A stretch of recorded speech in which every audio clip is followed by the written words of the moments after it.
May madlaw, mga binati ug minahal ko Matalomnon. Welcome to my channel. Welcome to Eco TV News, ang channel sa Kalambuan sa lungsod. Okay guys, January 4, 2022. Yan si PEPE JR ko at your service Matalom. Mga tanong guys, natay naman kayo na nag-obligita sa mga butcher kaya ngayon na ito extra time kay tungod sa kadaghang kuwan itong panikamutan nga di tama kuwan sa ito nag-obligate sa mga butcher guys. Okay, sa atong atikuhan sa Bagyo, Laban lang, Matalom kay adunay kaugmaon na mas maayo pa kay imangin nga ang gabi magpadayon ang gabi pero niguman sa gabi adunay adlaw nga mo silang alang sa pag-asal paglaom diri sa atong lungsod. Okay guys, kung bago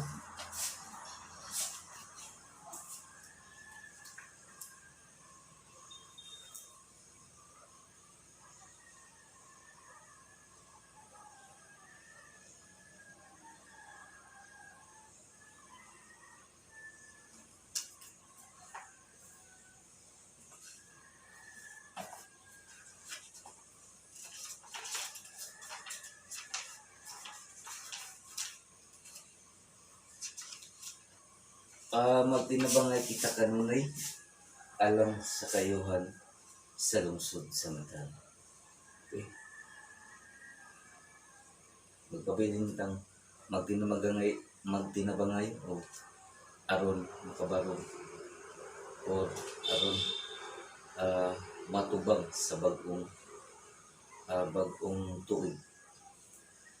Kay ang importante guys, adunay panagiusa para sa atong lungsod.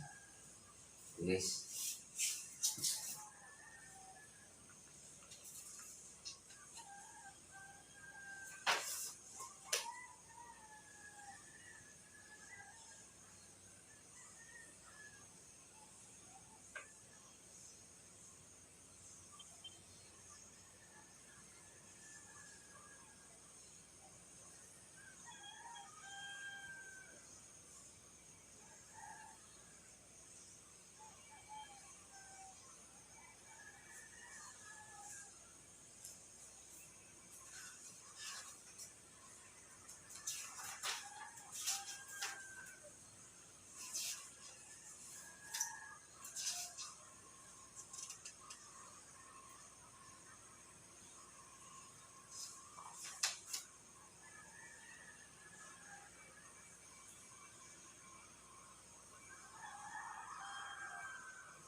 walay kundo di ka mawadaan sa paglaom tungod sa pag-abot ni Bagyong Idit.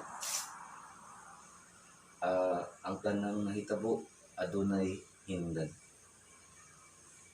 Ato gayong magpadayon ta sa pagpanginabuhi para makarecover o makamove on sa bagsik ni Bagyong Idit diri sa lungsod sa Matalom. Niya January 4, 2021, ko PEPE at your service Matalomnon.